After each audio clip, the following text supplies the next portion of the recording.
मुसो हिँड्दै जाने क्रममा कसो झुक्किएर जाँडको घ्याम्पोमा परेछ। त्यो मुसो जाँडको घ्याम्पोबाट निक्लिन धेरै मिहिनेत गर्यो, सकेन।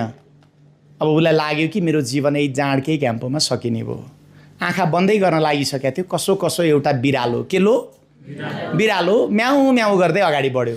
मर्न लागिसकेको मुसामानी आशा पलायो। के सा पलायो? आशा। आशालाई हामी अङ्ग्रेजीमा के भन्छौँ? होप। होप। अब त्यो मुसामानी के पलायो? आशा। अब उसले बिरालोलाई भन्छ, ए बिरालो दाई ल न मलाई यो जाँडको घ्याम्पोबाट निकाल्दे भनेछ। बिरालोले भन्छ, निकाल्न त निकालिदिन्छु, मैले के पाउँछु? आजकल मान्छेले सबभन्दा बढी भन्ने के हो? What is for me? मलाई के हुन्छ? बिरालोले भन्छ, मैले के पाउँछु, मलाई के फाइदा हुन्छ? अब त्यो मर्न लागिसकेका मुसाले के दिन सक्थ्यो र हजुर? अनि यस्तै हाम्रो प्रवचनमा कुनामा बसेर त्यो मुसोले हाम्रो प्रवचन सुन्या रहेछ कि अष्टादश पुराणेषु व्यासस्य वचनद्वयम् परोपकारः पुण्डाय पापाय परपीडनम्। यो जाँडको घ्याम्पोमा कुहिएर मर्नुभन्दा निकाला खाऊ धर्म त हुन्छ। हजुर आहारा त हुने भयो। अनि बिरालोले भन्छ, निकाल त निकालिदिन्छु, फेरि के विश्वास, धर्म छोडिस् भने, भागिस् भने? बिरालोले गर्दिन, आऊ नि त 12 बुधे सम्झौता गरौँ भनेछ। अनि बिरालो र मुसो बिचमा 12 बुधे सम्झौता भयो। अब बिरालोले मुसोलाई जाँडको घ्याम्पोबाट निकालेको त मुसो पुरै जाँडमा लतपतिएको थियो।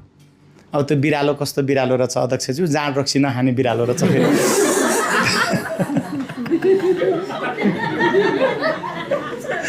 बुझ्नुभयो?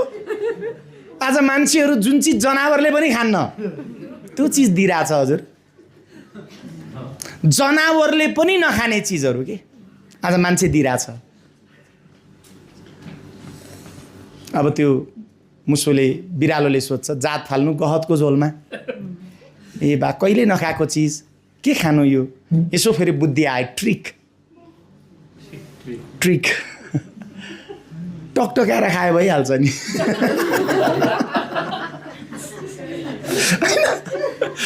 के गरेर खायो हुन्छ रे?